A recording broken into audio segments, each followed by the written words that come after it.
Welcome back, you two. Greetings, Lord Hien. Glad you could join us. Glad to be here. I would have come sooner, were our own defense is not in question, but I am pleased to report that our soldiers are assembling for deployment to Alamigo as we speak. We're grateful for your support. Thanks to the efforts of our allies, it won't be long before we've established defensive positions on this front as well.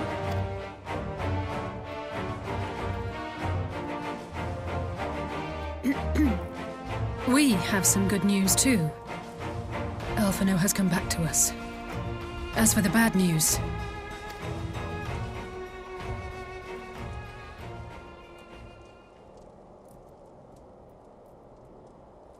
So, Alphino won't wake up, Gaius van Baelsar is alive and hunting Ascians, and the Empire is planning to poison us all with toxic gas. Does that sound about right?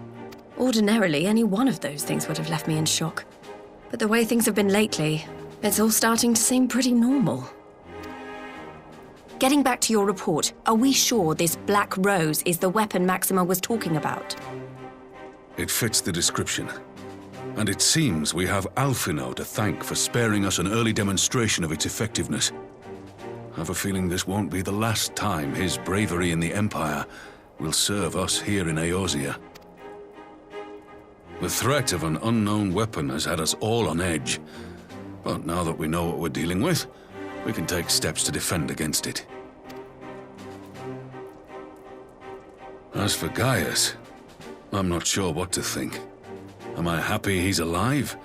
Not in the slightest. Am I happy he's hunting Ascians? Aye, I'd have to say I am. Oh, speaking of Garleans you didn't expect to see, we have a tale of our own, as it happens. When we sent envoys to the Imperial Army to request talks, they returned with the message that Varys Zos Galvus would be attending.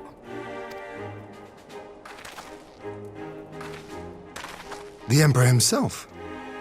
Well, Varys did sanction the Popularis peace mission. But knowing that an Ascian walks in his son's skin, I do not see how we can trust him or anyone from that nest of vipers. The Alliance would proceed with negotiations regardless, if only to give ourselves more time to prepare. We do, however, require your cooperation. Right. Yes. So, as a condition for the talks to go forward, the Empire has requested that a member of the Scions be present.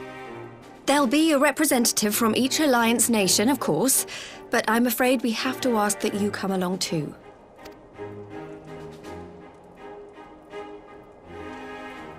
God, Lise, you know how much I hate politics. But then, what choice do I have? Alphino and the others aren't going to do it.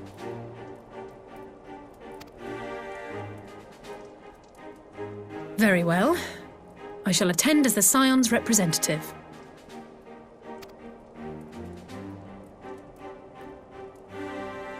In case you're wondering why I didn't ask you, the Empire also requested the presence of Eorzea's champion.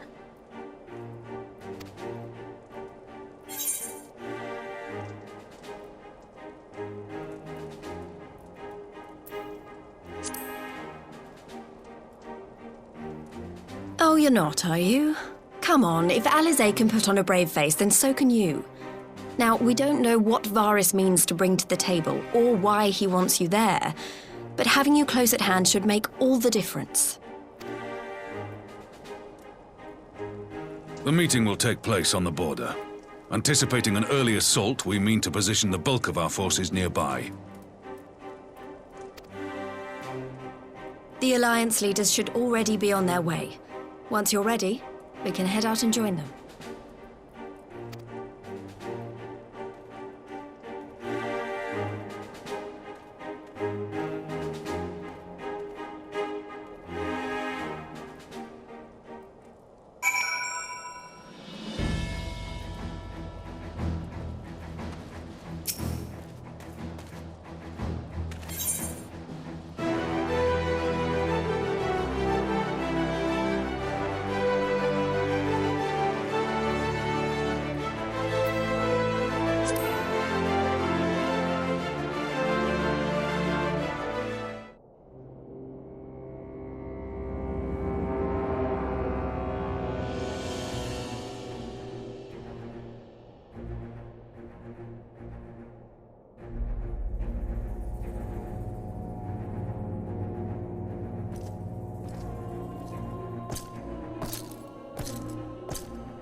esteemed representatives of the Eorzean Alliance.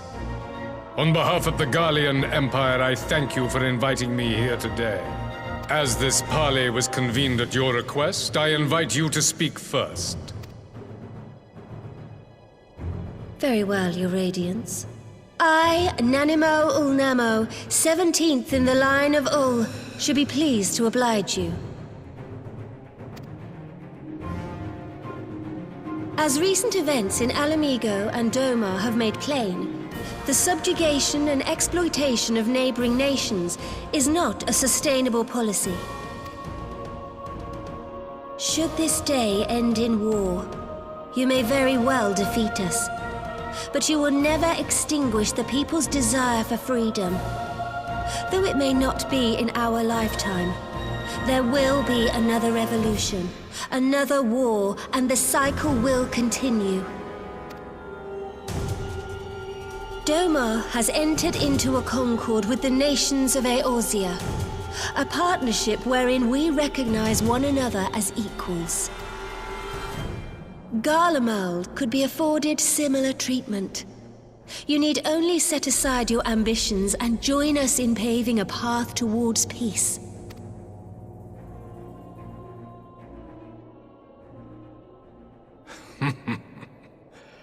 You will not win me over with sophistry, Your Grace. As you know only too well, this alliance lacks the strength to keep the peace within its own borders. Even now, your struggles with the Beastmen continue unabated. Divided, you sow this fertile soil with the seeds of your differences and reap naught but discord and chaos for your trouble. Eorzea must be united under one leader, one purpose. I would offer you both and bring an end to your strife. With all due respect, Your Radiance, the only thing that you offered the people of Alamigo was fear and hopelessness. The citizens of Dorma can also attest to the meager arms of Imperial rule. There is no purpose to be found in a life of oppression, each day more uncertain than the last. Our people are willing to die for their freedom. A great many already have, and countless more will, if we don't put an end to this madness here and now.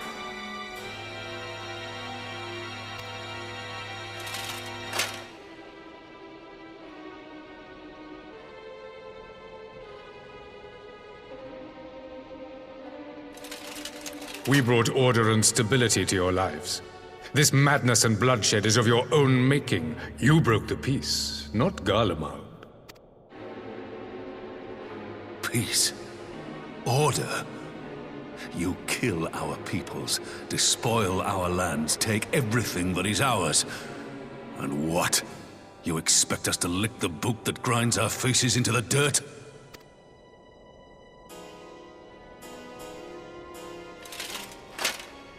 I expect you to weigh the costs. To recognize that countless lives have been lost on both sides in pursuit of a greater good, and to not squander all we have achieved in a fit of petulance.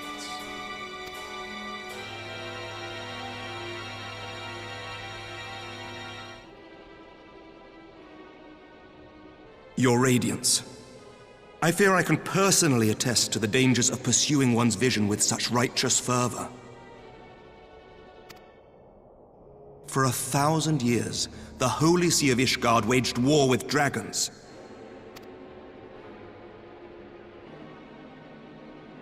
A 1,000 years of sacrifice, of sorrow and hate, in which we bathed in the blood of friend and foe alike. Had it gone on any longer, we may well have drowned. Yet we have chosen to raise ourselves out of this bloody spiral, and have since made peace with our former enemy.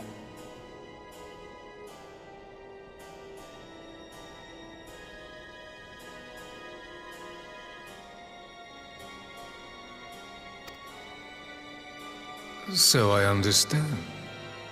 No doubt the dragons were more receptive to your overtures in the wake of their leader's demise.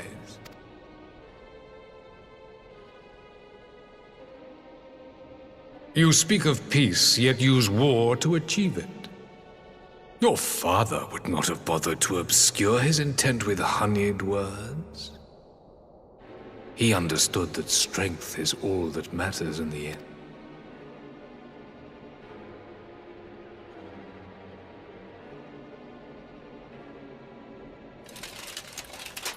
Without his clarity of vision, I can but wonder what will become of Ishgard and her people.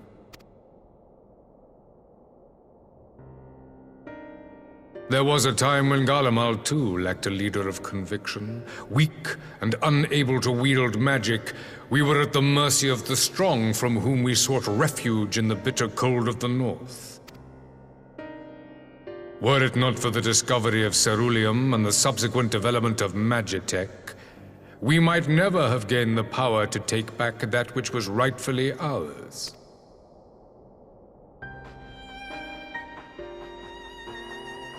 You speak as if your people were the first to have been driven from their homes. Limsa Lominsa was built by wayward souls in search of a place to call their own.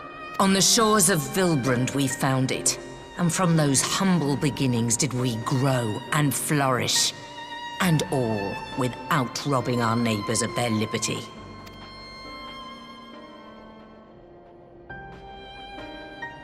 So saith the pirate. Am I to believe that you simply asked the kobolds to yield up their lands and that they were happy to oblige you? That you did not drive them out like rats in the hold of one of the many ships seized by your privateers?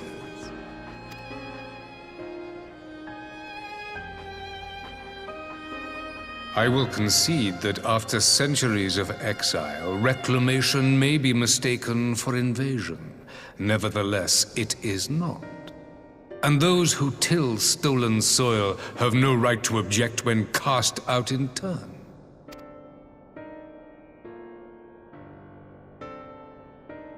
Your uncompromising nature rivals that of the Ixal.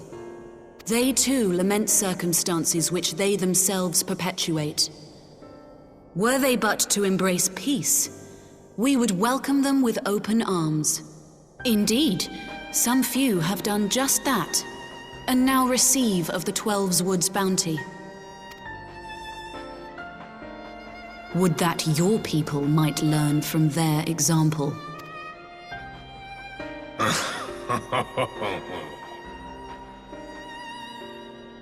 You dare compare us to the Birdmen? You who thought to invoke the 12 and threaten all of creation?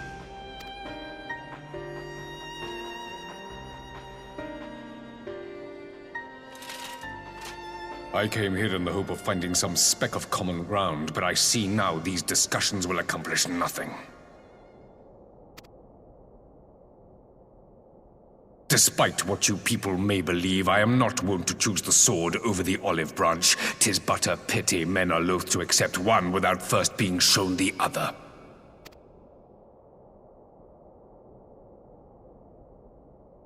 Wait, I beg you.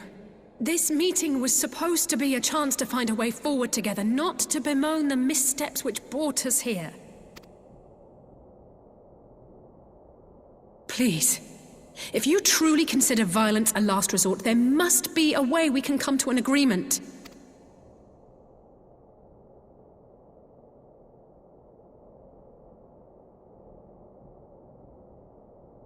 As Mistress Alisaie says, we did not come here to bicker over the past, but to discuss how we might strive towards a brighter future.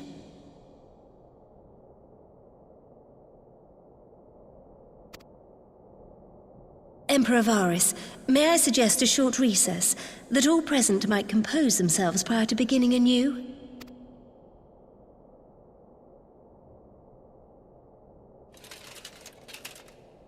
Very well.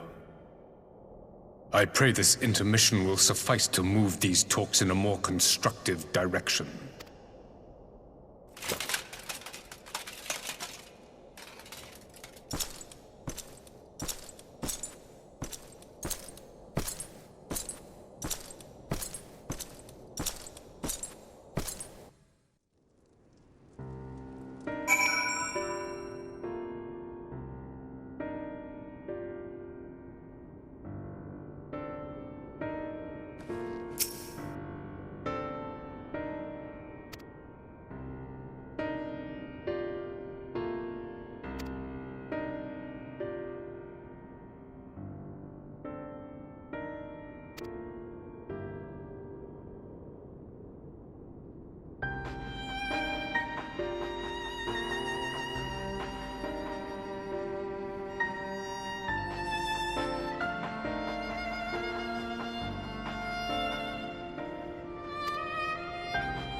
Now then, who would have the floor? Before we resume, I wish to offer you an apology. After you graciously accepted our invitation to discuss an armistice, we have done naught but rebuke you at every opportunity. I believe I speak for all of us when I say we are deeply sorry for our discourtesy.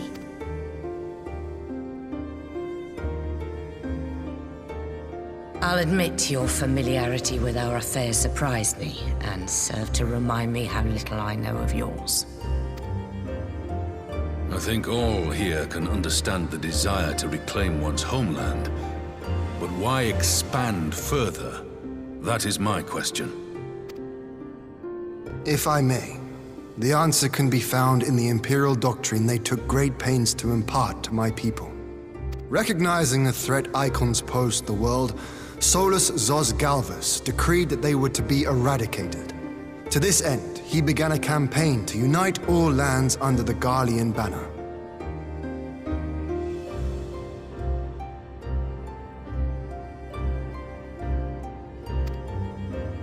Or so we were taught. Yet the Emperor only reached the burn, the Baron said to have been laid waste by icons, after conquering all the lands that lay between. What is more, I am quite certain the practice of summoning was not nearly so widespread in the days before the Empire's founding.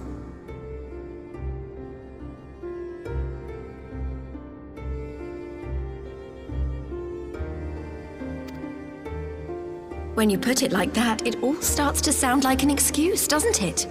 But to distract from what? Why are you really waging this war?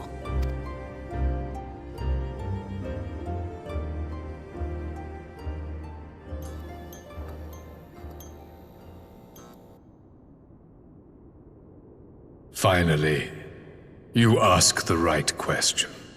I can but hope you heed mine answer and at last accept the righteousness of our cause. My goal is this: to return the world to the way it once was, the way it was always meant to be. In doing so, mankind will be made whole once more.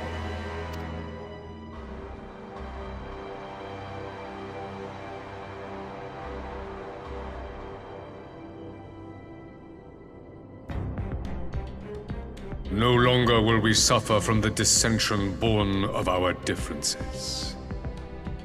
There will be but one race, a perfect race, as we were when time began. What in Rulga's name are you talking about? I am talking about the origins of this star, of the source and its 13 reflections. At the instant of the great sundering, 'twas not only the world that was shattered, but mankind itself. Thus were we divided into myriad races, each with its own unique imperfection. That is why man looks upon his neighbor and feels fear and hatred, why he wages war, why he kills his brother. You all in your own way have proven as much today. The peace you seek is but a fleeting solution to a fundamental problem. One which calls for more drastic measures.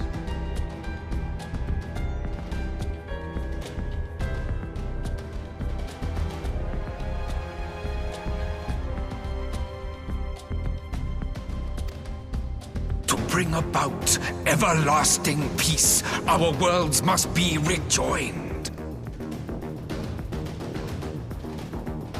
That is the goal the Empire would see realized. The glorious future unto which we shall one day shepherd mankind. A rejoining of worlds. I have heard this tale of the Source and its reflections before. Are these not the selfsame desires as the Ascians? Emperor Varys, do not trust in their words. They will lead you to your doom. My father thought to use them, but in the end he succumbed to their temptations. He embraced summoning like so many other pawns before him. Do not tell us you mean to do the same.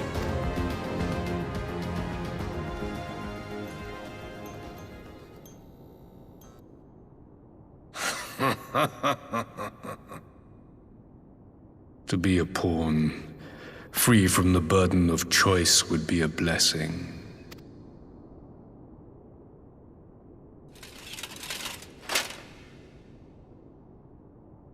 But I forswore that privilege the day I learned that the Garlean Empire was built by the hand of an Ascian.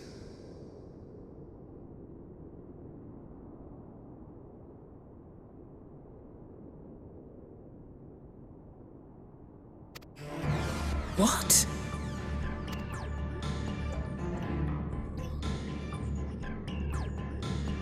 Yes. My grandsire, the former Emperor, is of their number. And who better to build an empire capable of bringing about the calamitous change we desire?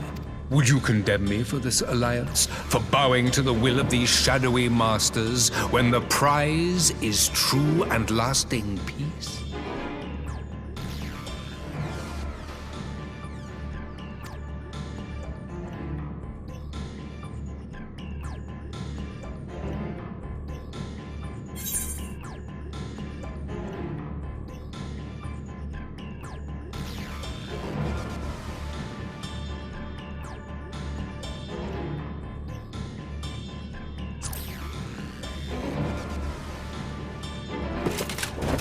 I come not to conquer, but to liberate.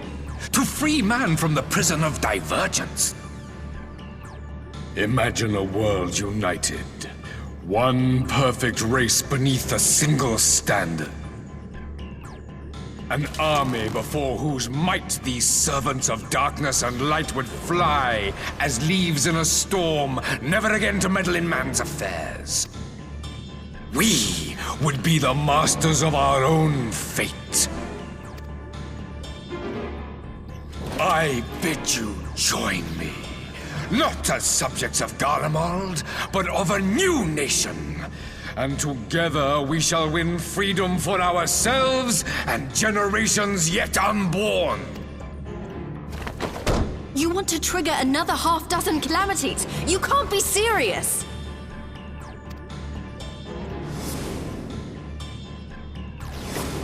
Have you forgotten how many died? There will be no one left. Do you truly imagine we would aid you in your bloodletting?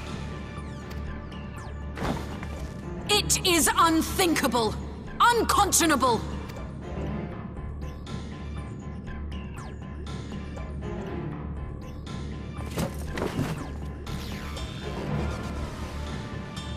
And what is the alternative?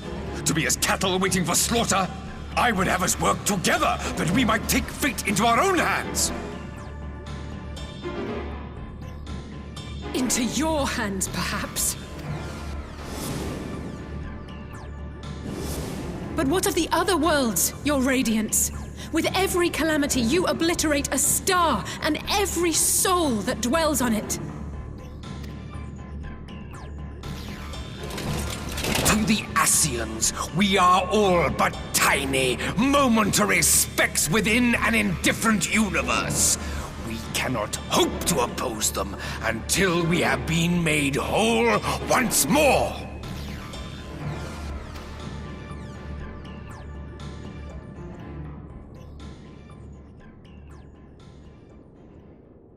Are these truly the words of Garlemald's ruler? The flaws and foibles which you so abhor are what make us who we are. Every nation, even yours, Emperor Varys, is made whole through the combination of these imperfections, the strengths of one compensating for the weaknesses of another. While it is true that man succumbs all too often to anger and avarice, he may yet overcome his baser instincts through the forming of bonds with others, fostering community and cooperation.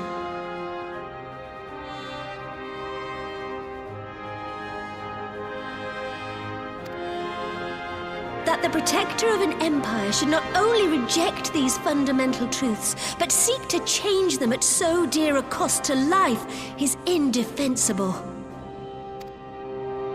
Such a man is not fit to govern.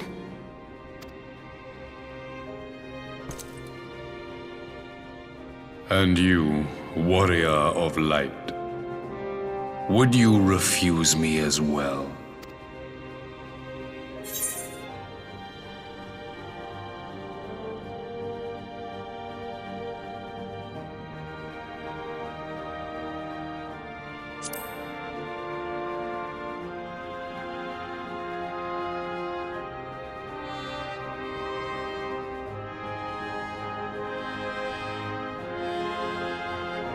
It would seem the Alliance is of one mind on this matter.